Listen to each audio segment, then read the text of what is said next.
All right. Well, hey, welcome to another 10 at 10. Just really a privilege today to be with Pastor Terry. We have sort of seen each other some, but a lot of our interactions have been like this in recent months, but it's good to kind of walk through this. Really, today, PT, we're just going to talk about sort of give an update. A lot of things have changed, a lot of information and news has come out. And I'm sure our people are kind of wondering, hey, what's going on? What's our plan? And so give us a little bit of an update, PT.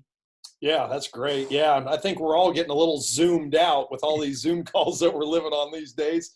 But it is the day in which we live. So, yeah, I said Sunday we'd give an update this week about just kind of what's happening. So here's what we know.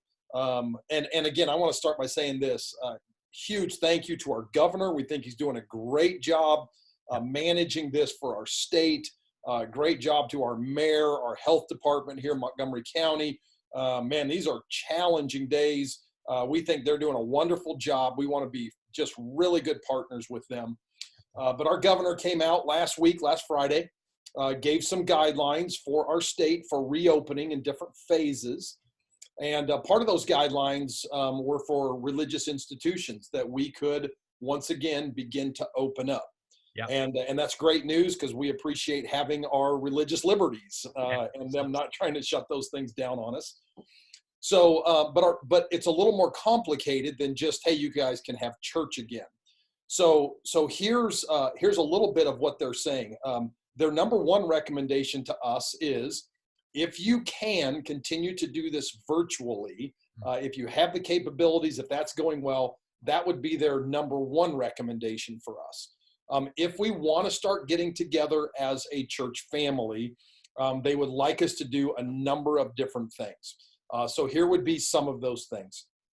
Number one, have no children's ministries. So have family units sitting together in the auditorium. They would like everybody to wear a mask when they come in. They want us to continue to do social distancing even in the auditorium, which would mean that a family unit would sit together, and then the next closest family unit would be 6 feet apart. They would want people to sit in every other row so that we've got some distance between us, and just some regulations like that. So, if if there's a smaller context church, that probably works really great. A church our size is going to be a lot more complicated. With those kind of regulations in hand, we probably could put a couple hundred people in our auditorium and follow those guidelines. So that would mean, wow, 5 or 6 probably different services that we would have to do on a weekend. We'd have to figure out how to figure out who can come when. Yeah. Ticket system, Yeah. a lottery system, somebody at the door clicking, and then other people, hey, we're full, you got to leave. It just gets kind of complicated. Yeah. Is what it does. And so we're thankful that, this thing's opening up, that's light at the end of the tunnel. Yeah. But there are a lot of complications, especially the size of our church, for being able to go, hey, everybody show up Sunday, we're ready to go. It just isn't going to look like that. And even if we did allow a number of people to come into the auditorium, which we could potentially have 100 people or whatever in there, we've still got over 1,000 people out there watching online. And so as far as preaching goes, I really need to stay focused on the camera because that's where the majority of the people are seeing it from, instead of the people that would be sitting there. And so lots of complications, I think, but we're making progress. Yeah. So just and I think that's really helpful just for people to understand all the different things that go into it, because there's a lot of things to think about. And sometimes you can't, as we think through it, it seems like right now it'd be really difficult to get the majority of our people here live on a Sunday morning, which means we're trying to do a service sort of on video, but then also not on video and all of that. And as you said before, that's not a great experience. Realistically, it's, and I think one of the things that we've talked about is man, when we get back together, we want to celebrate. We want this to be church together. And right now, at least as we see it currently, that's just going to be really hard to do. And so am I right to sort of, as we're thinking through this, probably, well, for sure, not this Sunday that we're gathering together, but you want to give us a little bit of what sort of kind of what people might expect in the weeks to come, recognizing that we kind of hold this in an open hand as we're thinking through things. Yeah, absolutely. Yeah, I mean, it's like it's been from the beginning. It's always subject to change, right? One way or another, depending on how things go. We're very prayerful that our state is going to track well, not have a huge spike where we have to go backwards, but we can keep going forward.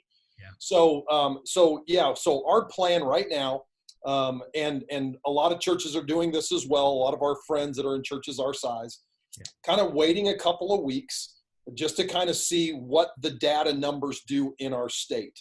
And of course, here in Montgomery County, we know we've had some issues at one of our nursing homes and some of those kind of things. So we got a couple of hot spots. And so as a church, we want to be very careful not to be the hot spot for our community and our county. Yeah. And so we're going to wait a couple of weeks. We're going to kind of see how the numbers go, see when it looks like it's going to be safe for us to get back together again.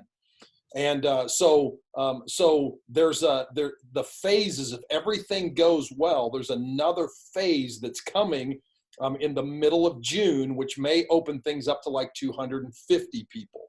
Yeah. And so for right now, our plan is stay virtual, keep doing this. Let's wait a couple of weeks. Let's see what it looks like at the end of that time frame.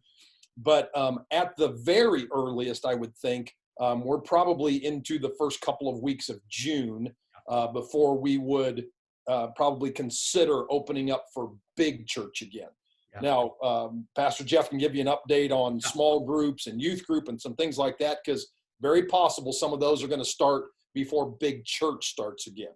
Yeah, absolutely. And I mean, I think that's helpful just to, again, one of the things that excites me is there does seem to be a light at the end of the tunnel, right? I mean, there is some hope that's come in that we're moving towards. And so even if we can't gather maybe as a church all together in the building, kind of a service like quite yet, I do think we're talking about it. I'm actually having a meeting with small group leaders next week to start really thinking, what is it going to look like for us to maybe be able to get together as small groups? And so it really is our hope with youth group and small groups and just in general, if, like I would agree with you, we're so hopeful, prayerful that we'll continue to track well and that things will be able to open up and we can begin to see each other in person and not just through video all the time. And so, yeah, I definitely think that is coming and hopefully coming here in the next few weeks, if not sooner. As we're kind of thinking, I think it's really helpful for everyone just to get a little bit of an update. Here's what we're thinking, here's where we're at. But I also think it's helpful sometimes for people to just get a little peek in and see kind of what our heart is in this. What's sort of shaping our thinking. So I know one of the things, at least for me, and we've talked about this and as a staff, is just humility. I think there is a sense in which the truth of the matter is we just don't really know. There's so many uncertainties out there in a sense. And so there is just I think for me, just a recognition of going, hey, I think it's okay to say we're not really sure. And we're not, we don't know what's best. And we're trying to think through. And again, one of the great things about this is I think that just makes us lean in to trusting God all the more. In situations like this. But I'd love for you to maybe talk to us a little bit about sort of patience in this time. Another thing that I've just heard you say over and over again these last couple of weeks. You want to talk a little bit about that? Yeah, in fact, I got an alliteration for everybody. So I know they'd be disappointed if I didn't do it, right? Absolutely. So, so patience, I think, huge key here. As it's an unknown for everyone right now, and where everybody's kind of guessing as to what it's going to look like. And so patience is a virtue, and I think it will serve us well instead of rushing ahead to just be patient, see where this thing's going to go. I think that's really important. The second word I think is really important is protection. Yeah. We want to make sure that we're not putting people in harm's way. And we would rather err on the side of caution than err on the side of putting people in danger. Yeah. And so we want to protect life. We say we're pro-life, which is great, and we are. Yeah. That not only refers to the unborn, Yeah. but also to the people in our world that their lives may be at risk if they were to get sick. And so, so protection is another thing that's really important to us. We want to value life. We want to value every life, and we don't want to put people in harm's way. And so we think the best way to do that is just to be patient and go slowly at this. And then the third P is just we want to be a good partner still with our community. And we understand that, you know, at our church, if something happened and we started it here, that could have just a catastrophic effect in our whole community. We don't want to be ground zero. We don't want to be the hot spot that ends up spreading this even further and setting our community back and our businesses back and people's lives and all of those things. And so, yeah, patience, protection, and partner. Those are the things that we just really want to do well right now as we slowly move forward to see what a new reopening is going to look like.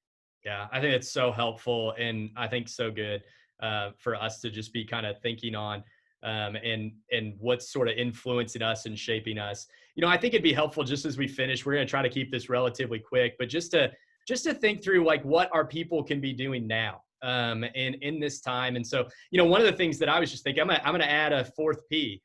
You know, like I'm in your boat, right? As we go through, I think you and I might be the two on the staff that like alliteration the most, but I think we just need to pray. You know, I mean, that's something that's always true of us as a people, but I think especially during this time. And so, you know, we put out as a church a little prayer guide that came from Lifeway that has a different prayer prompt for each day that I think would just be really helpful. And I think especially in these next couple weeks, the truth of the matter is while we don't know everything, God does. And so I think we need to be praying for wisdom. We need to be praying for patience. We need to be praying for trust. We need to be praying for healing. We need to be praying for just all sorts of things in our among our church and our community and our world. So I think it's one of the things that even as being a little bit slowed down still, that we can just devote a lot of time to really praying and being a people of prayer. What else, PT, do you think just in this time that you maybe encourage our people with? Yeah, how about participation? Let's go with another one, right? I mean, I don't know how long you and I could go and just keep throwing these out, but hey, I'm willing to try. I'm willing to try if you want to. I'm just kidding. Yeah, you know, I just think, you know, every Sunday we're just encouraging you to stay on mission. Man, be involved in your small group, connect to the community, the Rock Point community, where you can in the avenues that we have. That's just really, really important. Man, being a part of community is just healthy right now. Yeah. And getting isolated is very unhealthy. Yeah. And so staying on mission, staying in community, staying faithful, we'll get through this. We will, and it'll have an end. It may be a new normal down the road. We don't know exactly, but we'll get through it, and we'll learn and grow from it. And God will use this in our lives because He uses everything for His good and His glory. So that's what we're looking forward to.